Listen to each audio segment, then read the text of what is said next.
আসসালামু আলাইকুম। আজ একটি গুরুত্বপূর্ণ বিষয় আপনাদের সাথে শেয়ার করি। সেটি হচ্ছে সোনালী ব্যাংকের পে অর্ডারটা আপনারা কিভাবে লিখবেন। এখানে দেখুন লেখা আছে শাখার নামটা আপনারা লিখবেন, যে শাখা থেকে জমা দিবেন। এখানে লেখা আছে তারিখ, যে তারিখে আপনারা পে অর্ডার করবেন সেই তারিখটা এখানে লিখবেন। কত টাকার পে অর্ডার করবেন সেই টাকাটা এখানে অ্যামাউন্টটা বসাবেন। সবচেয়ে গুরুত্বপূর্ণ যে জিনিসটা হচ্ছিল, যে লেখা আছে দেখেন ভোগকারী বা স্বত্বাধিকারীর নাম ও ঠিকানা। বিভিন্ন চাকরির সার্কুলারে বা যার বরাবর আপনারা পে অর্ডারটা করবেন তার এখানে নাম লিখবেন। এখানে কত টাকা পাঠাবেন, কত টাকার পে অর্ডার করবেন সেটা এখানে আপনারা কথায় লিখবেন। এখানে আবেদনকারীর নাম ও ঠিকানা, আপনার নামটা লিখবেন এবং আপনার পূর্ণ ঠিকানা লিখবেন। সবচেয়ে গুরুত্বপূর্ণ জিনিস হচ্ছিল অবশ্যই আপনার মোবাইল নাম্বারটা লিখবেন। মোবাইল নাম্বার লিখতে ভুল করবেন না।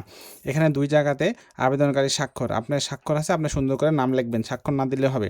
এখানে গুরুত্বপূর্ণ একটা বিষয় মাথায় রাখবেন, সেটা হচ্ছিল 1 টাকা থেকে 1000 টাকা পর্যন্ত, 1 টাকা থেকে 1000 টাকা পর্যন্ত এর ভ্যাট কমিশন 23 টাকা, কমিশন 20 টাকা এবং ভ্যাট হচ্ছিল 3 টাকা।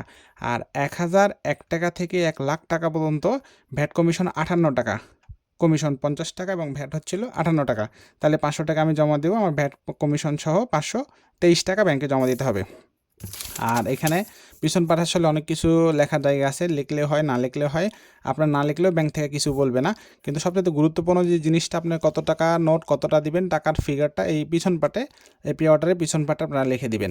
আর একটা জিনিস মাথায় রাখবেন, এটা ব্যাংকে জমা দেওয়ার পরে অবশ্যই ব্যাংক থেকে আপনাকে একটা ব্লক দিবে, পে অর্ডারের ব্লক, এমআইসিআর চেকের মতো একটা ব্লক দিবে।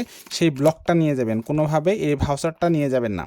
এটা যখন আপনি ব্যাংকে জমা দিবেন, ব্যাংকাররা এটা রেখে আপনাকে একটি ব্লক দিবে, পে অর্ডারের ব্লক, ওইখানে পে অর্ডার নাম্বার লেখা আছে, ওটা আপনারা জমা দিবেন। ধন্যবাদ। আসসালামু আলাইকুম।